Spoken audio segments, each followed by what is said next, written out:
ত্রিভুজের তিনটি বাহু থাকে, একটা হচ্ছে অতিভুজ, একটা হচ্ছে লম্ব, আর একটা হচ্ছে ভূমি। তিনটি বাহু থাকে, একটা হচ্ছে অতিভুজ, লম্ব এবং ভূমি। এখন আমরা দেখবো যে কোনটাকে আমরা অতিভুজ বলবো, কোনটাকে লম্ব এবং কোনটাকে ভূমি। অতিভুজ আমরা কাকে বলি? সমকোণের বিপরীত বাহুকে অতিভুজ বলি। তাহলে এখানে এই যে ত্রিভুজের, এটা হচ্ছে সমকোণ, কোন বিটা হচ্ছে সমকোণ। সমকোণ হচ্ছে যে একটা সরল রেখা আর একটা সরল রেখা যদি কোনো একটা বিন্দুতে আহ বিন্দুতে যুক্ত হয়, তাহলে সেটাকে আমরা সমকোণ বলি। তাহলে এখানে বিকোণ হচ্ছে সমকোণ, সমকোণের বিপরীতে যে বাহুটা থাকবে সেটা হচ্ছে অতিভুজ। তাহলে এখানে এসি হচ্ছে আমাদের অতিভুজ। এখানেও সমকোণ হচ্ছে আমাদের বি এর বিপরীত বাহু দেওয়া আছে এসি, তাহলে এসি হচ্ছে আমাদের এখানে কি? অতিভুজ।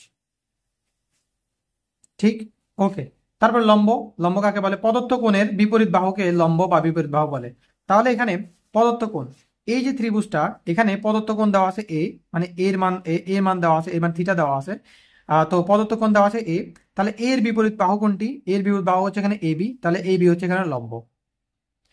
এট দ্য সেম টাইম যদি আমাদের কোন প্রদত্ত কোণটা এখানে দেওয়া থাকে, সি কোণ দেওয়া থাকে, তাহলে সি কোণের বিপরীত কোণ বাহুটা দেওয়া আছে এস এবি, তাহলে এবি হচ্ছে এখানে কি? লম্ব।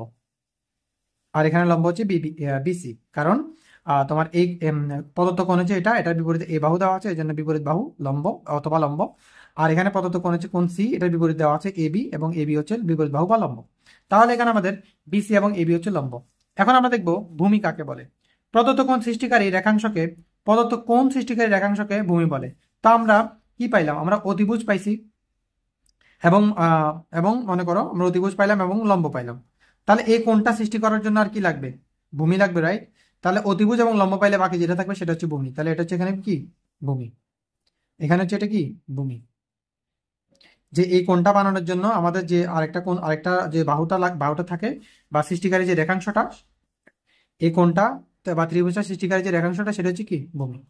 কোণটা সৃষ্টিকারী রেখাংশটা হচ্ছে কি? ভূমি, রাইট? তাহলে